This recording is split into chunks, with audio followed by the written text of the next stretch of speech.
যে রাসূল সাল্লাল্লাহু আলাইহি ওয়াসাল্লামের অবমাননাকারী শাস্তি কি। ইনশাআল্লাহ অল্প সময়ের মধ্যে আল্লাহ যদি আমাকে তৌফিক দান করেন, কোরআন এবং হাদিসকে সামনে রেখে আপনাদের সামনে কয়েকটি কথা বলবো। ওয়া মা তৌফিকি ইল্লা বিল্লাহ। মুহতারাম হাজিরিনে কেরাম, আমি যে আয়াত পাঠ করেছি, আল্লাহ পাক ওই আয়াতের মধ্যে বলেন, ইন্নাল্লাযীনা ইউযুনাল্লাহা ওয়া রাসূলাহু, নিশ্চয় যারা আল্লাহ এবং তার রাসূলকে কষ্ট দিবে, লাআনাহুমুল্লাহু ফিদ দুনিয়া ওয়াল আখিরাহ, আল্লাহ তাআলা দুনিয়া এবং আখিরাতের মধ্যে তাদেরকে লাঞ্ছিত করবেন। ওয়া আ'আদ্দা লাহুম আযাবাম মুহিনা, এবং তাদের জন্য রয়েছে অবমাননাকর শাস্তি। অপর আয়াতের মধ্যে আল্লাহ বলেন, কুল উযুনু খায়রিল লাকুম ইউমিনু বিল্লাহি ওয়া ইউমিনু লিল মুমিনিনা, তোমাদের জন্য মঙ্গলকর যারা আল্লাহ তাআলার প্রতি বিশ্বাস স্থাপন করে এবং মুমিনদের কথার প্রতি বিশ্বাস করে। ওয়াল্লাযীনা ইউযুনা, আর যারা আল্লাহ তাআলাকে, আল্লাহর নবীকে কষ্ট দেয়, যারা আল্লাহর নবীকে কষ্ট দেয়, লাহুম আযাবুন আলীম, তাদের জন্য রয়েছে যন্ত্রণাদায়ক আযাব। অপর আয়াতের মধ্যে আল্লাহ পাক বলেন, আলাম ইয়ালামু আন্নাহু মান ইউহাদিদিল্লাহা ওয়া রাসূলাহু, যে তারা কি জানে না যারা আল্লাহ এবং তার রাসূলের বিরোধিতা করে, ফাআন্না লাহু নার জাহান্নামা, তাদের জন্য রয়েছে জাহান্নাম, খালিদিনা ফিহা, তারা ওই জাহান্নামের মধ্যে চিরকাল থাকবে। ওয়া যালিকাল খিজিউল আযীম, আর ওই জাহান্নামের শাস্তি হলো ভয়াবহ। মুহতারাম হাজিরিনে কেরাম, আমি যে হাদিস পাঠ করেছি, ওই হাদিসের মধ্যে আল্লাহ নবী সাল্লাল্লাহু আলাইহি ওয়াসাল্লাম বলেন, ওয়াল্লাযী নাফসি বিয়াদিহি লা ইউমিনু আহাদুকুম হাত্তা আকুনা আহাব্বা ইলাইহি মিন ওয়ালিদিহি ওয়া ওয়ালাদিহি ওয়ান নাসি আজমাইন, তোমাদের কেউ ততক্ষণ পর্যন্ত প্রকৃত ঈমানদার হতে পারবে না যতক্ষণ পর্যন্ত না তার জীবন, তার জান, তার মাল চাইতেও আমি আল্লাহ রাসূল সাল্লাল্লাহু আলাইহি ওয়াসাল্লামকে বেশি ভালোবাসবে। মুহতারাম হাজিরিনে কেরাম, এই আয়াতগুলো দিবালোকে নিয়ে সুস্পষ্ট। আল্লাহ রাসূলকে কষ্ট দেওয়ার পরে নিতে হচ্ছে জাহান্নাম। আল্লাহ রাসূল সাল্লাল্লাহু আলাইহি ওয়াসাল্লামকে বিভিন্নভাবে কষ্ট দেওয়া যেতে পারে, যেমন আল্লাহ রাসূল সাল্লাল্লাহু আলাইহি ওয়াসাল্লামকে গালাগালি করা, আল্লাহ রাসূল সাল্লাল্লাহু আলাইহি ওয়াসাল্লামের শান নিয়ে কটূক্তি করা, শান নিয়ে কটূক্তি করা, এভাবে আল্লাহ রাসূল সাল্লাল্লাহু আলাইহি ওয়াসাল্লামকে বিভিন্নভাবে কষ্ট দেওয়া হতে পারে। সমস্ত উলামায়ে কেরাম ঐকমত পোষণ করেন, আল্লাহ রাসূলকে যারা গালি দিবে, আল্লাহ রাসূল শান নিয়ে কটূক্তি করবে, আল্লাহ রাসূলের মান নিয়ে কটূক্তি করবে, তারা মুরতাদ, তারা কাফের। সকল উলামায়ে কেরাম বলেন তাদেরকে হত্যা করা ওয়াজিব। যেমন ইমাম আবু বকর আল জাসসাস রাহমাতুল্লাহি তাআলা আলাইহি, ওনার কিতাব আহকামুল কুরআনের 53 নম্বর খণ্ডের মধ্যে বলেন, যে ব্যক্তি আল্লাহ রাসূলকে গালি দিবে, আল্লাহ রাসূলের শান নিয়ে কটূক্তি করবে, আল্লাহ রাসূলের মান নিয়ে কটূক্তি করবে, তাদেরকে হত্যা করা ওয়াজিব। ইমাম ইবনে নুজাইম রাহমাতুল্লাহি তাআলা আলাইহি, ওনার কিতাবের মধ্যে বলেন, একজন পাগল ব্যক্তি ওর পাগলামির কারণে যদি ধর্ম ত্যাগ করে, তাহলে ওর ধর্ম ত্যাগ বৈধ নয়। কিন্তু একজন পাগল যদি আল্লাহর নবীকে গালি দেয়, আল্লাহ নবীর শানে বেয়াদবি করে, আল্লাহ নবীর শানে কটূক্তি করে, তাকে হত্যা করা ওয়াজিব। কারণ সে এমন এক গুনাহ করেছে যে গুনার কারণে সে কখনো ক্ষমার যোগ্য নয়। ইমাম ইবনে কাসির রাহমাতুল্লাহি তাআলা আলাইহি, ওনার কিতাব ইবনে কাসিরের মধ্যে লেখেন, যে ব্যক্তি আল্লাহ নবীর শান নিয়ে মন্তব্য করবে, আল্লাহ নবীর শান নিয়ে কটূক্তি করবে, সে ব্যক্তি কাফের, সে মুরতাদ, তাকে হত্যা করা ওয়াজিব। ঠিক যেই ব্যক্তি ইসলামকে অবমাননা করবে, সে কাফের, সে মুরতাদ, তাকে হত্যা করা ওয়াজিব। ইমাম মালিক রাহমাতুল্লাহি তাআলা আলাইহি, উনি বলেন, যে ব্যক্তি আল্লাহ নবীর শান নিয়ে কটূক্তি করবে, আল্লাহ নবীর মান নিয়ে কটূক্তি করবে, আল্লাহ নবীকে নিয়ে ব্যঙ্গচিত্র করবে, সেই মুরতাদ, সেই কাফের, তাকে হত্যা করা হবে। ইমাম আহমদ ইবনে হাম্বল রাহমাতুল্লাহি তাআলা আলাইহি, উনি বলেন, যে ব্যক্তি আল্লাহ নবীকে গালি দিবে, আল্লাহ নবীর শান নিয়ে কটূক্তি করবে, সে কাফের, সে মুরতাদ। ওই ব্যক্তি যদি তাওবা করে, ওই ব্যক্তির তাওবা গ্রহণযোগ্য নয়। সমস্ত উলামায়ে কেরাম ঐকমত পোষণ করেন। একবার ইমাম মালিক রাহমাতুল্লাহি তাআলা আলাইহিকে জিজ্ঞাসা করা হলো শাতেমে রাসূলের ব্যাপারে, তখন ইমাম মালিক রাহমাতুল্লাহি তাআলা আলাইহি বললেন, মা বাকাউল উম্মাহ বা'দা শাতমি নবিয়িহা, আরে যে যুগে আল্লাহর নবীকে গালি দেওয়া হয়, আল্লাহর নবীর শান নিয়ে মন্তব্য করা হয়, আল্লাহ নবীর শান নিয়ে কটূক্তি করা হয়, আর ওই যুগের লোকেরা যদি তাদের প্রতিবাদ না করে, তাহলে উম্মতরা বেঁচে থাকার কোনো অধিকার নেই।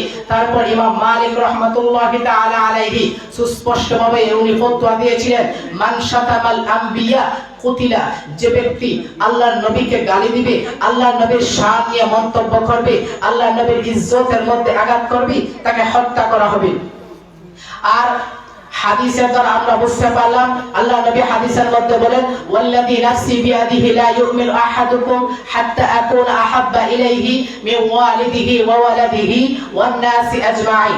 এই হাদিস দ্বারা এটি প্রতীয়মান হয়েছে, প্রকৃত ঈমানদার হতে হলে নিজের জান, নিজের মান সব কিছুর চাইতেও বেশি আল্লাহ রাসূল সাল্লাল্লাহু আলাইহি ওয়াসাল্লামকে ভালোবাসতে হবে।